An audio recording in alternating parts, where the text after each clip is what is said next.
So, welcome to a review of Portal 1. Uh, this is kind of, hastily put together, but it's a review, nonetheless. So, I just finished Portal 1, it's playing in the background on the title screen, and,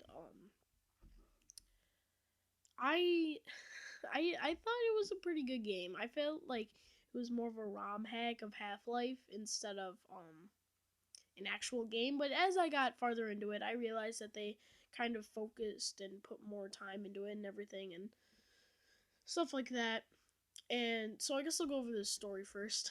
I don't have a script, but so basically you just wake up in this glass chamber and this person, this disembodied womanist voice speaks to you, and they're basically just she's just like telling you what to do and everything, and it's just she's just there for basically helping you through the test chambers just in case you get trapped or lost or something.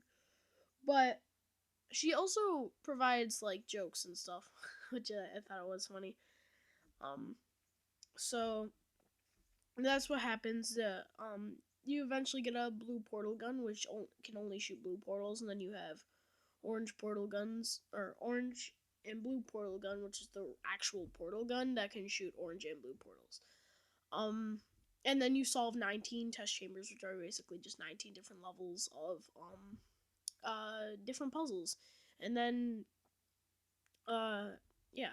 So I thought about how the game looked, and it looked it looked pretty good for like a sort of uh Half-Life type thing. It definitely uses the same sound effects and everything, but most of it was independently made. Um, I was going through the developer commentary, and they were talking about like, oh, this level was changed, and this level was changed, and the entire thing was changed because it used to have rubble everywhere, and then like stuff like that.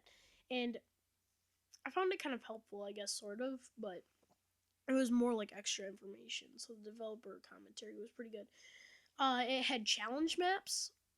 Challenge maps were pretty cool. Um, I've only completed like 3. That's because I've only spent like 10 minutes on them, but they're pretty good. They keep track of your like high scores and how many steps you took and how many portals you placed and stuff like that. But there are achievements as well. And every Xbox and PS3 and PS4 and whatever the Sony calls their achievements, they call them, or the achievements in this game are like, I got some of them for just playing, and I got some of them for doing something that I thought I was supposed to do, like when near the end of the game, and I won't spoil this either.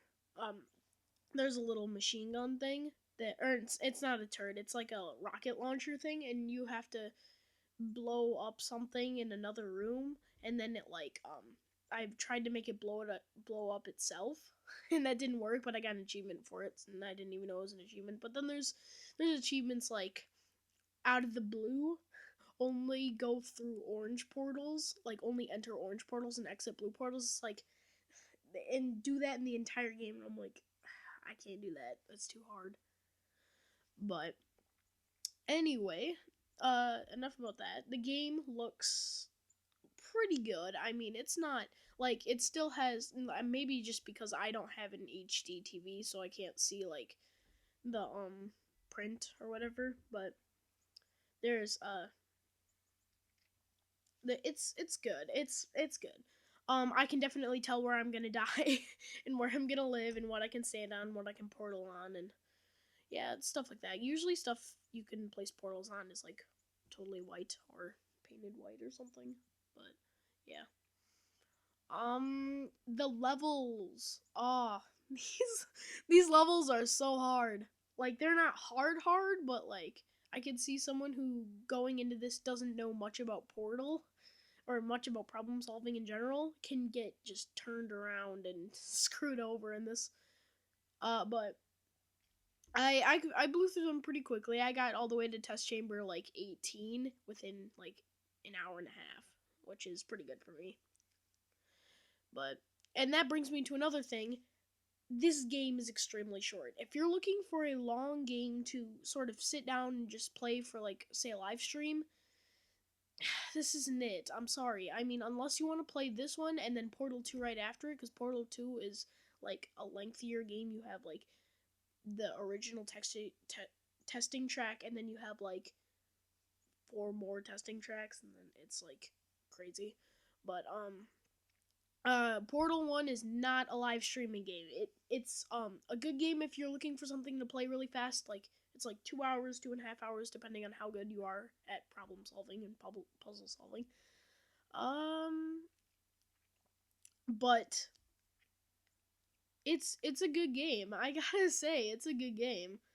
I didn't think I would like it. There are lots of Easter eggs in it. Well, not a lot, but there's some.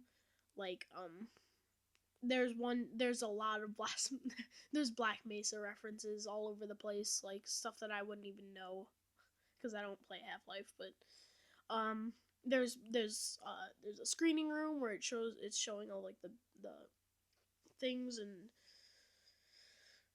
like, I don't know, it's like a business meeting, but there's no people there, so I don't know what you would call that. But on the screen there's a projector, and it has, like, oh, how are we gonna go up against Black Mesa? It's like, what is Black Mesa? And then there's, like, little lines of things, and then there's, like, at the end song, which I'm sure is infamous, has Black Mesa in it.